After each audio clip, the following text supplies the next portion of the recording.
இன்னும் இப்போ நடப்பு அரசியல் வந்து பல மாற்றங்களை தொடர்ந்துகிட்டு இருக்கு. பாட்டாளி மக்கள் கட்சியில் ஏற்பட்டிருக்கிற அந்த பிளவு அது நாடகம்னு சொல்லி சில பேர் அதை பற்றி பேசுகிறாங்க. இது எதிர்வரும் அரசியல் களத்தில் இது எப்படி எதிர்மறையாக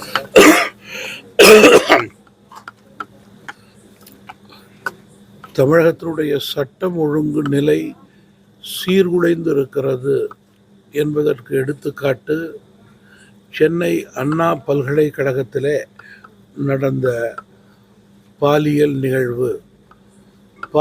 நிகழ்வுகள் தமிழகத்திலே தொடர்ந்து நடந்து கொண்டிருக்கிறது. அதற்கு சாட்சி தமிழகத்தினுடைய பத்திரிகை செய்திகளும் தொலைக்காட்சி செய்திகளுமே. தினந்தோறும் ஏதாவது ஒரு மாவட்டத்திலே ஒரு பகுதியிலே இந்த நிலை ஏற்படுவது தமிழகத்திற்கு மிகப்பெரிய தலைகுனிவு. இந்த நிலை மாற வேண்டும். தனி மனித ஒழுக்கம் தேவை என்பது ஒருபுறம் இருந்தாலும் கூட அரசு இதனை கட்டுப்படுத்துவதற்கான உறுதியான நடவடிக்கைகளை முறையாக சரியாக எடுக்க வேண்டும். ஒருபுறம் டாஸ்மாக் கடைகள், மறுபுறம் போதைப் பொருட்கள் என்று அரசு கண்டுங்காணாமல் இருந்தால் இது போன்ற பிரச்சனைகள் வளரத்தான் செய்யும் என்பது என்னுடைய கருத்து அல்ல, பொதுமக்களுடைய கருத்து. மிருகத்தனமாக பாலியல் தவறுகள் செய்பவர்கள் யாராக இருந்தாலும் முதல் நிலையிலேயே அவர்களுடைய தவறு நிரூபிக்கப்பட்டால் அவர்களுக்கு தூக்கு தண்டனை கொடுக்க வேண்டும் என்பது தமிழ் மாநில காங்கிரஸ் கட்சியினுடைய தொடர் கோரிக்கையாக இருக்கிறது.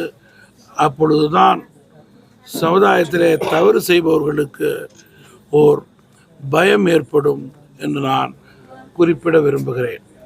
சார், இப்போ இந்த பாலியல் விவகாரத்தில் அந்த எஃப்ஐஆர் லீக் ஆன விதத்தில் கமிஷனர் ஒரு நெத்தனப்போக்கான ஒரு பதில் சொல்கிறார். அது அப்லோட் லாக் ஆகிறதுக்கு முன்னாலே லீக் ஆகிடுச்சுன்னு ஒரு சென்சிட்டிவான கேஸு. ஒரு கமிஷனர் அந்த மாதிரி ஒரு பதில் கொடுக்குது. நீங்கள் பாலியல் தொந்தரவு சம்பந்தமான பிரச்சனைகள் எல்லாம் மிகுந்த கவனத்தோடு அணுக வேண்டிய ஒன்று. இது ஒரு மான பிரச்சனை, மரியாதை பிரச்சனை. இதில் அரசும் காவல்துறையும் உச்சக்கட்ட கவனத்தை கடைபிடிக்க வேண்டும். துரதிர்ஷ்டவசமாக அதுபோன்ற நிலையை காவல்துறை கடைபிடிக்கவில்லை. அரசு கண்டிப்போடு செயல்பட்டால் வரும் நாட்களிலே இது போன்ற தவறுகளை திருத்த முடியும். அரசு தங்களை திருத்திக் கொள்ள வேண்டும் என்பதுதான் எங்களுடைய வேண்டுகோள். இப்போ பாமக விவகாரத்தில் தந்தை பேரனை கட்சிக்கு கூப்பிட்றதாகவும் இவர் எதிர்ப்பு தெரிவிக்கிறதாகவும் இது ஒரு அரசியல் நாடகம். இவங்க இந்த டாக்குக்காக தான் இந்த மாதிரி பண்ணுறாங்க. ஆக்சுவலாக அவர் வர்றதுல ஒன்றும் ப்ராப்ளம் இல்லைன்ற சமயத்தில் இப்போ முகுந்தன் இன்னைக்கு கட்சியிலேருந்து ஒட்டுமொத்தமாகவே முழுவதுமாக விலகிட்டார். இது ஒரு தகவல். என்னுடைய தொலைக்காட்சி செய்தியை பார்த்த வரையிலே இன்று மரியாதைக்குரிய பாட்டாளி மக்கள் கட்சியினுடைய தலைவர் டாக்டர் அன்புமணி ராமதாஸ் அவர்கள் தேர்தலை சந்திப்பதற்கான யுக்திகள், தேர்தலை சந்திக்கக்கூடிய நிலையை உறுதிபட கையாள வேண்டும். அதற்கு இயக்கத்திற்கு வலு சேர்க்க மாவட்டந்தோறும் இயக்க நிகழ்வுகள் அரசை எடுத்து நடத்த வேண்டும் என்பதன் அடிப்படையிலேயே இன்றைக்கு அவர்களுடைய கூட்டம் நடைபெற்றதாக கூறியிருக்கிறார்.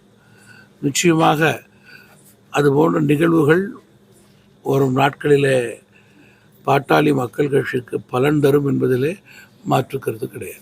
சரி, எதிர்கட்சிகளுடைய கருத்துக்களுக்கு பதில் சொல்லும் மருத்துவம் அவர்களை தவறான முறையில் விமர்சனம் பண்ணுறதும், அவர்களை ஒரு சினிமா நடிகன்னு சொல்லி உதயநிதி சொன்னது விஜயம், இந்த வாரம் இதுக்கு முன்னாடியெல்லாம் இதெல்லாம் முன்னுதாரணமே இல்லை. இப்போ ஏன் சார் அதெல்லாம் நடந்துக்கிட்டு இருக்கு உங்களோட பார்வையில்? பொதுவாக ஆளுங்கட்சியினுடைய தவறுகளை மக்கள் கூர்ந்து கவனித்து கொண்டிருக்கிறார்கள். மக்கள் பார்வையிலிருந்து தவறு செய்பவர்கள் தப்ப முடியாது.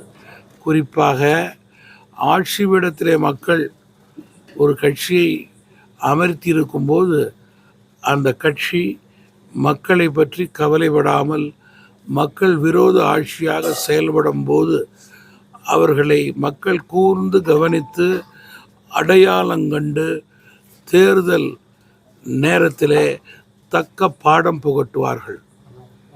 சார், அண்ணாமலையோட போராட்டம் வந்து பல்வேறு விமர்சனங்களை ஏற்படுத்தியிருக்கு. இதுவரையிலும் இல்லாத வந்து ஒரு ப்ரெஸ் மீட்டில் வந்து ஒரு ஷூவை காட்டுறதும் அப்புறம் தன்னைத்தானே வந்து சாட்டையில் அடிச்சுக்கிறதும் இது பல்வேறு எதிர்மறை விமர்சனங்களை வச்சுருக்கு.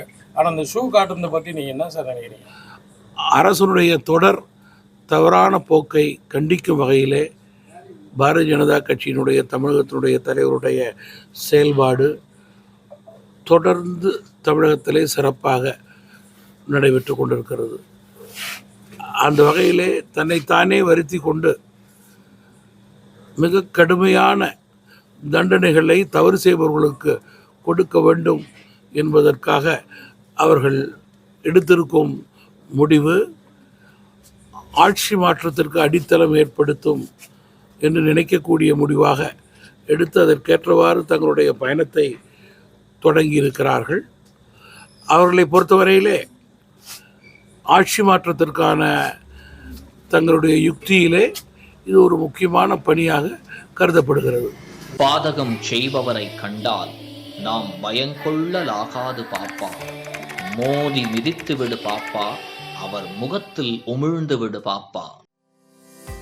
அண்மை செய்திகளை உடனுக்குடன் தெரிந்து கொள்ள இணைந்திருங்கள் இயம்நாடு தொலைக்காட்சியுடன்.